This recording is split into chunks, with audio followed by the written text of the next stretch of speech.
Ah, Los Samuels. So shall we start? Shall we start? Let's see. Hi, everyone. To the presentation. Hi, everyone. My name is Alberto Virs. I'm part of the innovation team in Aracari, based here in Lima, Peru, and I want to welcome you all to this conversation. Today, we have in the house one of the best Peruvian chefs.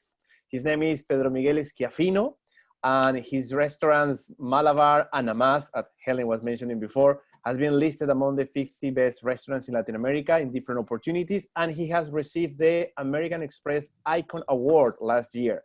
And to introduce us to him is, of course, a dear person from Aracari, our gastronomic advisor and the best PR ever, Maria Julia Raffo. So with you, Maria Julia. Thank you so much, Alberto. I welcome you all. We are still waiting for a lot of people to arrive, but I want to introduce Pedro because he's not only, well, now he's a famous chef and he also works very hard to protect artisanal fishing and Amazon products, but he's my family. He's my nephew, even though I'm not that old to be his aunt.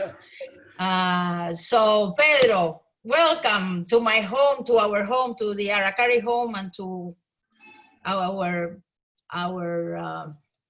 Zoom. So tell us, how did your passion? How did your passion for cooking start? What happened there? Because we all love eating in our family, but what happened there? Gracias, Alberto, also for the introduction. I don't know. I always, when they ask me that question, I always go back and I think about my childhood. And I grew up in a family. In our family, we grew up, I think, surrounded by food and surrounded by great cooks. No, our great grandma. Well, your great grandmother. That was my grandmother. Your grandmother, my great grandmother. She was an excellent cook, and our grandmothers. Well, my grandmother, your mother, your aunt were great cooks. Or your father, they are great cooks. You know, so every time we have a celebration at home, you guys always cook for celebrating, no? For the celebration. So that also, my dad in I don't remember exactly at what age. Maybe you remember more. Remember, my dad had a calf underneath calf with all the wines, like your dad also had a calf with the wines. So we were surrounded by wines too. Also, I remember since I was, I don't know, 10, 11, always all the family drinking wine and drinking good wines, actually, right? Yes, very much so. I remember the stories of your father when they go to Italy or Europe and eating in those great restaurants. My aunt, Toti, working in restaurants with Arturo Rubio, the owner of Huacapuquiana. My dad owned a butcher shop. Remember Carnicentro? Of course, I remember that. After school, I used to go there to hang out and learn a little bit how to trust a chicken or how to divide a quarter saddler of beef. So I remember all those things, but at that time I didn't know I want to become a cook. Also, I grew up near the ocean, so I love fishing or spear diving. I think all those things, when I decided what to do after finishing school, I didn't know. I wanted to be a veterinary or biologist. Yes, I do remember that. I do remember that when you were very young, because you've always loved and you always had birds. Yeah, but I'm not good I'm really, it's hard for me to concentrate or to read a book, actually, because I get distracted very fast. So yeah, we all have ADD in our family. That comes from your grandmother and my mother. Yeah, a lot. So completely hated this. I realized that it was going to be impossible for me to do a career like a biologist or a veterinarian, So I said I have to do something that is more shorter, Yes. And I don't know. I didn't feel that I was capable to study that. So, friend of mine was going into a kitchen, into a restaurant, and he told me I was Carlos Testino, that is a cook Yeah. also from Lima, Mhm. and he's in the same school, same prom as mine. So he told me I'm gonna study. I'm gonna become a chef. I'm gonna study. I'm gonna become a cook. And I heard that and I said, oh, that's interesting. I'm going to try that. He said, okay, why don't you come with me? We go into the restaurant. We apply for some apprenticeship there and we try. So we did that and I felt very comfortable and I quickly kind of how to say, decided that this is for me and I started working on that. So you went to the for like US a year to and a half study, before no? going to study, I work in restaurants here in Lima, Mm-hmm. First, like as apprenticeship, yeah, I was in Muelle Uno, Pabellón de Casa, Rosa Náutica, and then my first job as a cook was in Sheraton Hotel before going to CIA to study, So that's how I began. Then it and then was you something- went to study, but you've been also in Italy. Yes. So then in CIA, I wanted to go to Southeast Asia. I always tell this story because I feel that I don't know, I didn't persist on going to Southeast Asia because I wanted to learn Asian cuisine and come back and do this fusion, like what is Nikkei today, right? So I applied to Raffles Hotel in Singapore and they accept me. But at that time, this was 98 or 97, Malaysian government didn't allow Peruvians to have a visa, okay, because of narco traffic. So school told me, Pedro, they let you into Raffles, but actually Malaysian government doesn't allow you to have a visa. So you are not going to be able to go to Raffles Hotel to do your apprenticeship.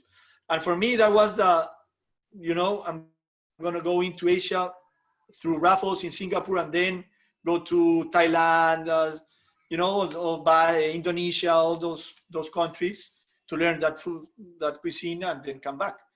But that didn't happen. So I went to your dad and I said, okay, I need to change plans or I need to do something because I need to do my externship or my apprenticeship somewhere. And that's when your dad suggests me to go to Italy. To our friend Angelo Paracucci. Exactly. And he said, I have a very good friend.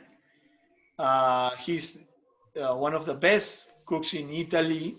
La Locanda He's del already Angelo. retiring, but he has an excellent cuisine. I love his restaurant and he's really close to me. So let me give him a call and that's how it happened. So he gave me a call. He gave the call. They accept me, and I applied to a how to say una beca, like scholarship. Scholarship. To a scholarship. To CIA. So I went to CIA after I went to Paracucci. So first I went to Paracucci for 4 months, like an tourist visa. Yeah, like with a tourist visa. And then I went to the school, and then I stayed like 4 years more in Italy, working. Did he have a restaurant in Japan? Yes, in Japan and in Paris. And in Paris, he did. Carpaccio. He closed the one in Japan he was closing his restaurants abroad. He was retiring actually when I got in La Locanda del Angelo. But I learned a lot, and I learned how to speak Italian there, and for me it was a great experience and opened me the European world, the Michelin star world. We are talking in the year early 90s, correct? 98, 99. 98, 99. No, 97, yes. 98 or No, 98. yeah, yes, exactly. So from there you came back and you started. I came back and I worked in Huaca Pugliana for in like Huaca a year and a half. Pugliana. Yeah, Absolutely. because Arturo Rubio, the owner, is very good friend of us, right? Yes, exactly. So I wanted to come back and get in touch with my food, with my cuisine, Peruvian cuisine, my ingredients. I was coming back not to put an Italian restaurant. I was coming back to do my own search for my own cuisine and my own style, and hopefully opening my own restaurant, right? Mm-hmm. So that's I came with that idea. So at that time, most of the restaurants in Lima, this was 2002, were Mediterranean driven. Like La Gloria was on the top. Plevisani, was also one of the big ones. Even Astete Gaston, they wanted to be a French restaurant. They didn't want to be what they are now. They were French. Rafael opened Rafael at that time, mm-hmm. and it was Mediterranean too. So everybody was doing Mediterranean cuisine, and I wanted to go to a good restaurant, but Peruvian. So Huaca Pugliana was starting at that time, so it was also good for me that mm-hmm. year and a half. So Rubio, Arturo, I'm thankful about that. He let me do a lot of things, crazy stuff, and he gave me total freedom. And that's how I started working with Amazonian ingredients there, right, in 2000.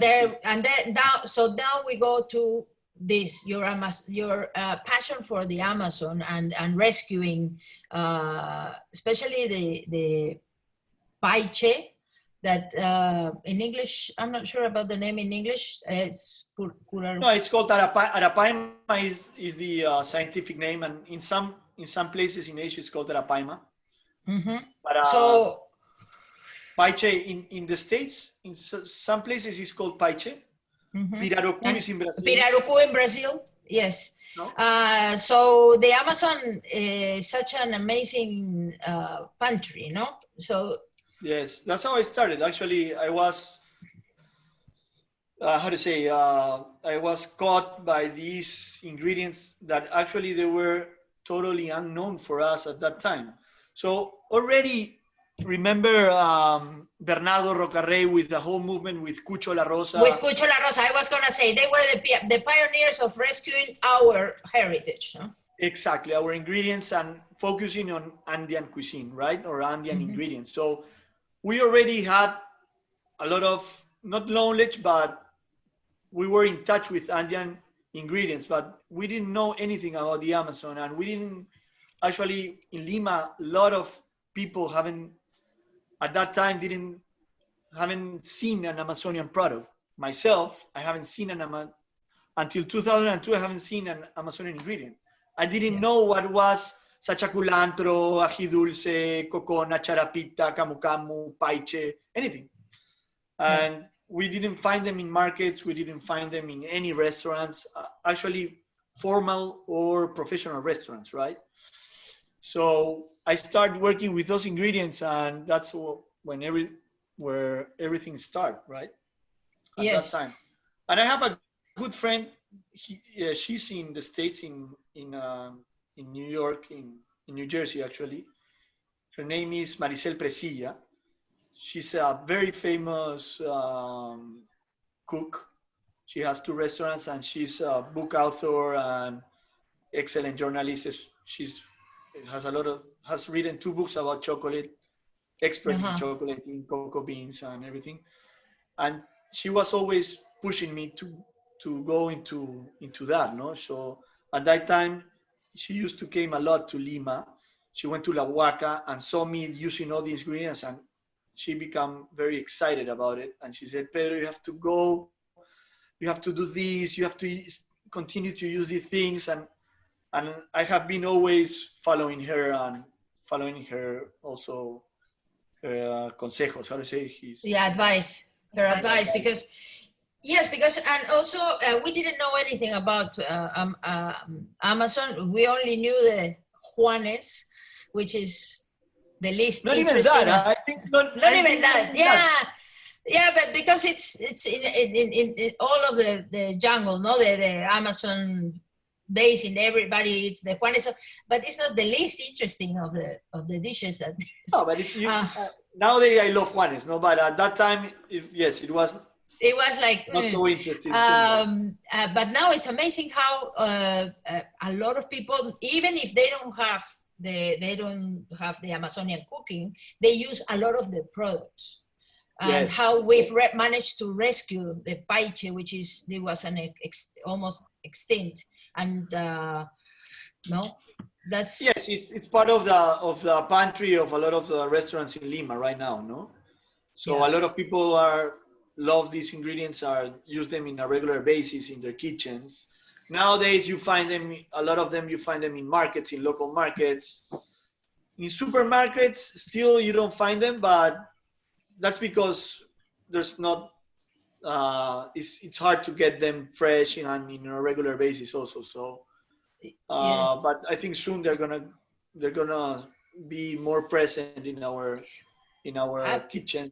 No? Yeah, and also that takes us to the work that you, together with all the other chefs in Lima, are doing with the artisanal fishing, because I mean, Peru, we are such a rich country for fish, and it was being depraved. Our oceans were being, killed. So how did all this movement started? Okay, so there's a big problem in our ocean fisheries. I think industrial fisheries really well organized, and laws are, how to say, they cumplen, they follow the laws. But in artisanal fishery, it's a whole mess. It's chaotic. So actually, the government hasn't invest in artisanal fishermen. Okay, so they are the least. They benefit from, their benefit is very, very low. So in the chain, the fishermen are the last ones, right? And usually they struggle to sustain their families and a good economy. And this is because we, as the market in our country, we haven't taken care of the fishermen, and we haven't taken care of the whole chain. And this is a big problem that I don't want to go into, but no, because actually, it's long, but yeah, and it's hard, right? But actually, we have to be very conscious about it. We as customers, we have to know more about our fishery and how it works, because if not, we're gonna be part of this overfishing and be part of this problem too. And actually, we are part of this problem. Yes, because people go to restaurants and they ask for sea bass or for saltfish, and they don't know that there's other fish that are artisanal, and they are amazing quality with amazing taste and so fresh from the day. So now every restaurant has the catch of the day. Yes, but the catch of the day is more like a stamp, like a, how to say? Yeah, it's a brand, let's say. No? Yeah, like una etiqueta, no? Yeah. But actually, it's not the catch of the day. We don't work with the catch of the day, actually. Okay. And what is sad about this is that in Peru we don't follow the rules. So minimal sizes are not respected. Usually the seasons, we don't have seasons for fish. We don't have how to say, everybody can catch as much as they want. So yeah, there's no limits. There's no limits. You don't have quotas, you don't have limits. So this is very sad. And also the way they fish, they use nets and things that are not allowed, right? Oh, okay. Yeah. So this is part of the problem too. So when we buy fish, we don't know where it comes from, who had fished that, who had caught that fish, how it was caught, where it was caught. We don't have that. We don't know the Pedigree. we don't follow the chain, right? Mm-hmm. And we are trying to change that from our kitchens as cooks, as owners of restaurants. We are trying to change that, but it's very hard actually. It's super hard. But that's why I've been always how to say, going around a concept of a fish store, right? Nowadays I have Pesco. Now you have Pesco. Yeah, Again, Pesco was born from that, but this is the second time you've been trying because you had another one. Exactly, because I've I don't know how 7 or 8 years ago. Yes. I had La Pescaderia. Mm-hmm. That the intention was to have a sustainable fish store, right? But it didn't happen, and we had it like for 4 years. Yeah, you had it in Callao and in Barranco, no? Yes, when they opened Barranco, I was out already, but it worked more like a restaurant than a fish store. So now Pesco is actually it's a fish store. My partners, one of them is a marine biologist, so he's working from north to south the whole coast with local fishermen and trying to change the way they think and try to change the way they are immersed in this ecosystem that is not working, right? So we're trying again, I'm trying again, and we are already well, I think you are coming in at the right time, because now we are looking at products in a different way from our homes. No, exactly. So I think you will have a success, because I've seen the good products that you have. So yeah, we are doing pretty good right now, and actually we are changing the way customers in Lima sees or think about what they think about frozen seafood, right? Exactly. People think, no, it's frozen. No, it's not fresh. No, exactly. It's the other way around, because it's sometimes frozen when it's so fresh. Exactly. So we learn changing that, and also the pandemic is helping to understand this also, no? Yes. And also we are working with a very good quality standard, no? Yes. Quality that is helping also, and people is realizing that, wow, this product is amazing. Sometimes it's better than the fresh one that I find in markets or in supermarkets, right? Because also it's very important. We don't have fish stores in Lima, and maybe if you are from another country, it's hard to understand this, but actually there's not in the law, there's no license for fish stores. So we are starting to work with the government to build a license for your fishmongers, the fishmongers. Exactly, because the fishmongers or the fish stores are inside the markets, or in supermarkets, but there are not stores that sell fish, and they are not licensed.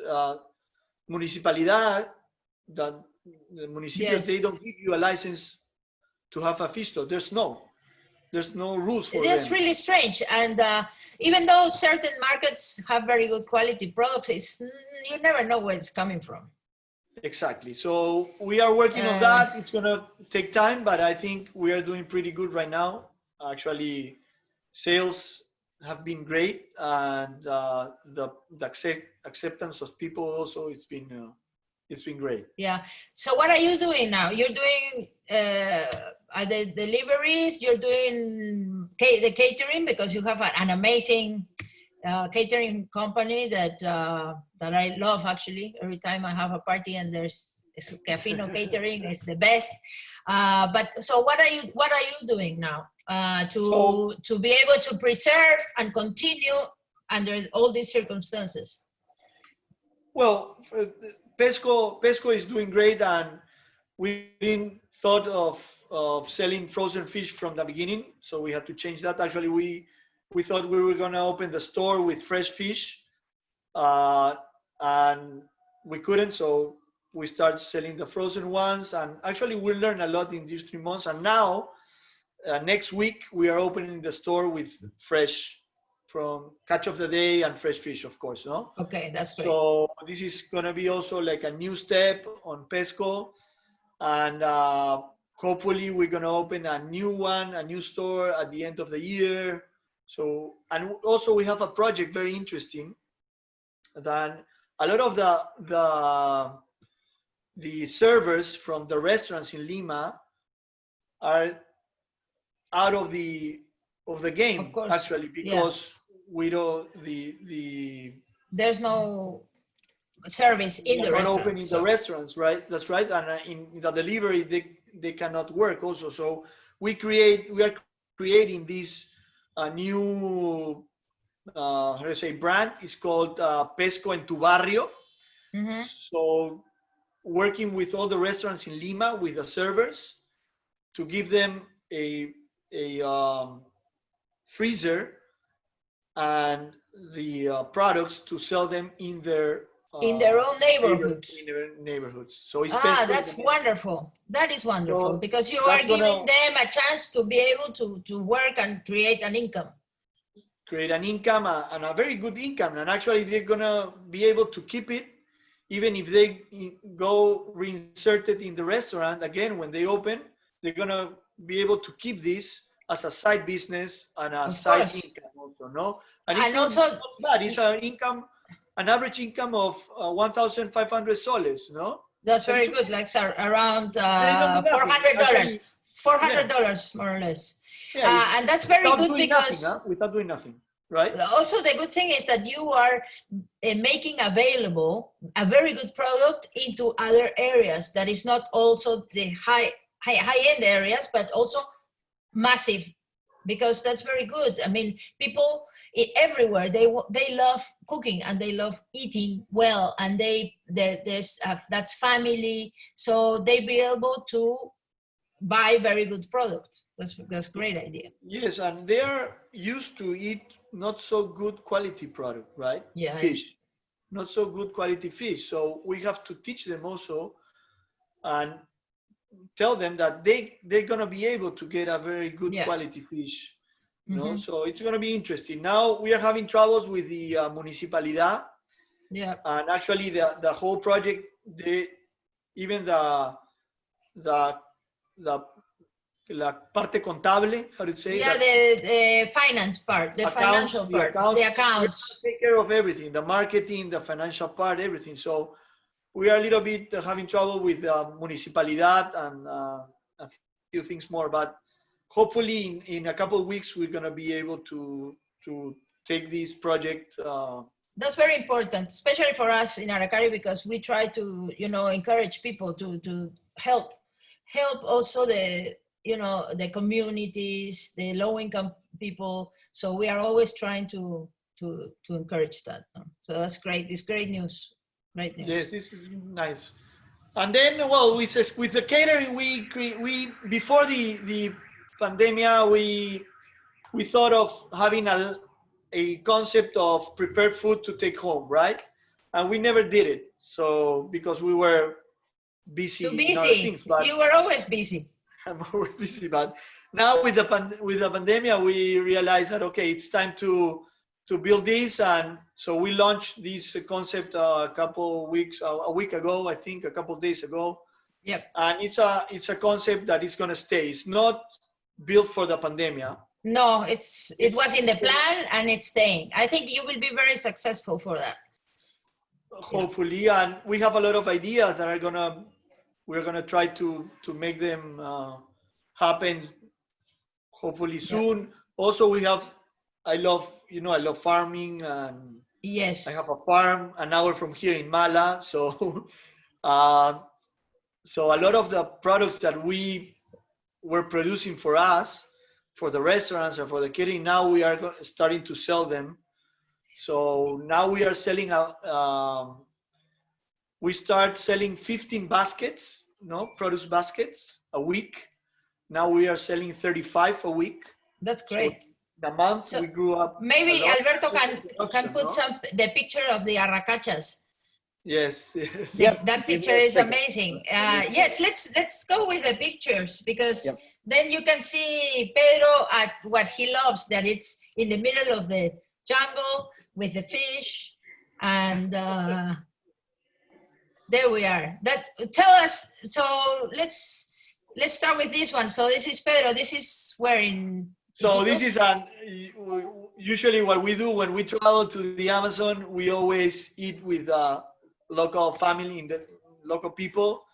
And this is, we are drinking a soup, maybe, I don't remember. But this picture is in Bagua, in Aguacul. Wow. Yes, a very, very, how to say, a region that is very problematic. But actually, they have Aguacul people that are with a lot of knowledge and very sensible people.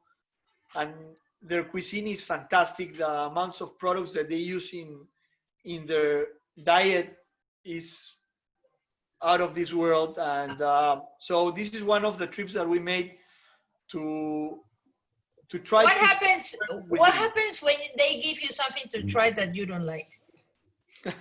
I always try it.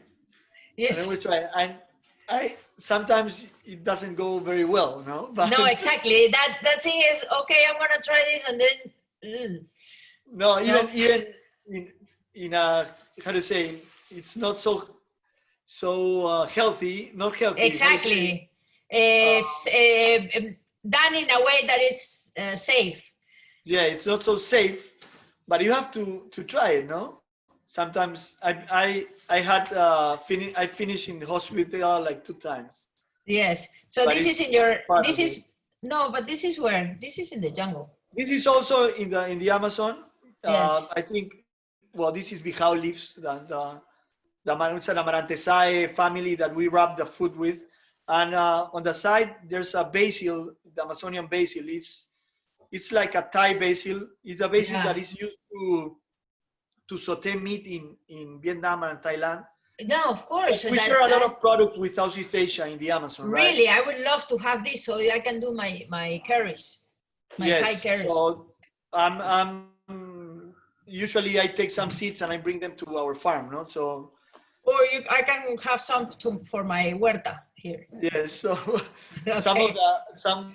maybe I was recollecting some of the seeds because that's the flower of the basil, right?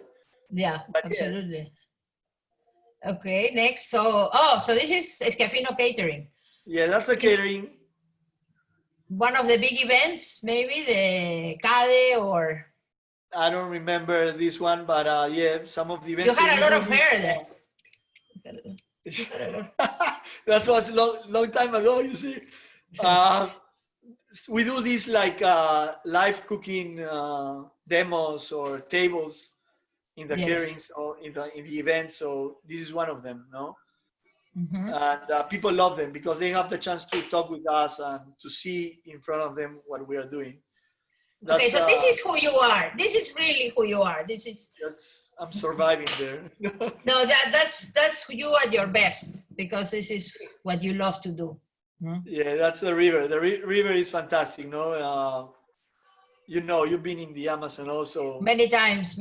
I've been very lucky with aqua expeditions also. That we traveling in the river by speedboat or in the cruise ship is amazing, no? Or even in the wood, the wood boats, no? The canoes. It's fantastic. So it's one of my favorite things to do when I go to the Amazon, no? Paddle in the river, in the canoe is the best. Yeah. And then we have, this is your farm. This is a farm, an hour and a half. These are arracachas. In Brazil, it's called mandioquinha. So this is a root actually originating in the Andes. It's similar to, in Spain, it's called pastinaca. And in the States, it's called parsnip. Similar, huh? It's similar to parsnip. Turnips and parsnips, no? Yes, parsnip is a family of carrots, I think so. And this is family of celery and of parsley. That's incredible. Yeah, you can see the leaf. It's more like a celery or a.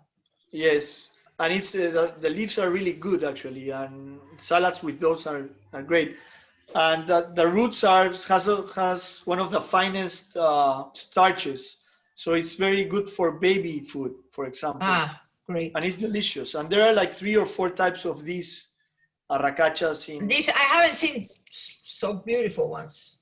Yeah, you have the pink ones, you have the purple ones, and you have the yellow ones, and the white ones. So there are 4. No? That's but these great. are the ones that we grew on the farm. On the farm. Actually, they are very small right now. Okay. It's like 8 months. It's like a yucca. Yucca takes 8 months to grow. No? 8 months to grow. Absolutely. So this is you're kissing a doncella. I'm kissing talking to her. This is the most common fish in the Amazon, and to be able to prepare it nicely, you have to because it can be earthy, no? Sometimes it depends where it comes from, but yeah. Yeah. This is a very serious conversation there, no? Yes, it's part of my passion because I love. No, actually, this is one of the most used fish in the Amazon. Doncella is very popular, and most of the Amazonian people love doncella.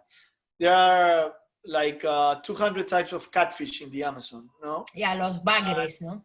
The bagres, and they eat around 30 or 40 of them. And it depends on where you catch it, and depends on the season also. That it will be more sweet or more earthy, as you said. For example, in June, right now, we are in the middle of the dry season, and fish start migrating. So this is the best time to catch doncella, and actually it's where doncella is abundant. And first, the small fish migrates, and then the big ones migrate. So the big ones are catch around July, August, depends on where you are in the Amazon, right? Yeah, that's great. So it's very interesting. It's called the mijano. Exactly. And in Peru we call it mijanear, no? Mijanear is go to catch fish when they are migrating. When they are migrating. Yeah. That's nice. Do we have more? This is a bonito. This is what we grew up doing, fishing. Yeah, this is north of Peru. Actually, this picture is in Punta Sal in July. That it's bonito season, and they are. It's fun. It's fun to fish. It's very fun, and depends on the season. If you sometimes they come big ones, and sometimes they come small ones. This is a middle size. Bonito is the cheap and smaller cousin of the tuna. Yes, skipjack. No, skipjack in some parts of the States. Exactly. So it's the same family. Also. Very abundant. And here in Peru is very good. Ceviche. Ceviche with this is great. I don't. I find it a bit too aggressive for me. Well, when it's very fresh, actually, and it's nice to cure it a little bit with salt and sugar for a couple hours, and then you slice, and you have a great sashimi. That's great. That's great. Yeah. Do we have more, Alberto? No more. That's no more. That's good. Yeah, but that's it. That's some of the pictures that are around. No, and Pedro, and you are a great collaborator with a few of the people that we work with, no? Like in Soliluna and Anaqua as well. You do great work with them, and it's very nice. It's very nice to be able to. I've been very lucky, no? I've been very lucky to fall in those hands, no? In Soliluna and Anaqua. Actually, I met both of them with Delfin. I used to. Yeah. Yes, of course, I know that. Do the consultancy in Delfin on the first year before they start navigating, and on one of the second and third trip that they made, Petit was in that boat, so I met Petit in Delfin. Yes. And then Francesco from Aqua, I knew him because of Aldo. Aldo brought Francesco to Malabar, and I met him because of Aldo. So I've been with Aqua. Yes, and then Francesco captured you. Yes. Yes. And I've been with Aqua for since the beginning, 12 years. 12 And years, yeah. With Soliluna, it was like 7 years. And last year, I came in touch again with Soliluna, Petit, and Nacho to help them a little bit on some of the menus again. But they are fantastic, both of them. Yes. I think Soliluna. We're very lucky to have that kind of product in Peru. Exactly. Because it's they are very conscious. They work very hard, and they work especially Petit with the community, with the school, with the La Casa, Soliluna, and it's great. And yes, we had actually we do more than we know, no, because we don't know all the things that they do for us as a country or exactly. as a tourist destination. They do a lot, and they yes. are great. The quality they have in their teams and in their products is amazing. It's amazing. We had Petit here with us having a conversation 2 weeks ago. And, nice. And she was, especially because we wanted people to know about all the social work that she does. That is very important, nice. Very important for us. So that's great. I don't know if we have any questions. Nope, no questions so far, but I mean, we've had not too many people, but this is recorded and we send it to everybody who's registered. Nice. So it's very nice because sometimes people cannot come in at the time. So you will receive, all of you will receive the recording of this so you can see it at another time. So if you have any questions, yeah? If you have any questions, you can write it down on the chat box and we will pass it to Pedro Miguel. Yeah. I can answer them whenever you want. Also, if you should have any follow Pedro in Instagram, Schiaffino Catering and Pesco, because it's actually great. It's very entertaining. He's a genius cleaning fish and cutting fish, and you can see all of those videos. Also, you had the ceviche class live for the aqua. That was great. And we're gonna do a live together cooking. We're gonna do that. Whenever you want. Okay. I'm available. Yeah. Thank you. Have to follow me too. Thank you so much, everybody. Thank you, Pedro. Bye. Thank you. Take care. Okay. Be safe. Bye-bye. Yes, you too. Be safe. Thank you. Bye-bye, everybody. Thank you, Mark. Ciao.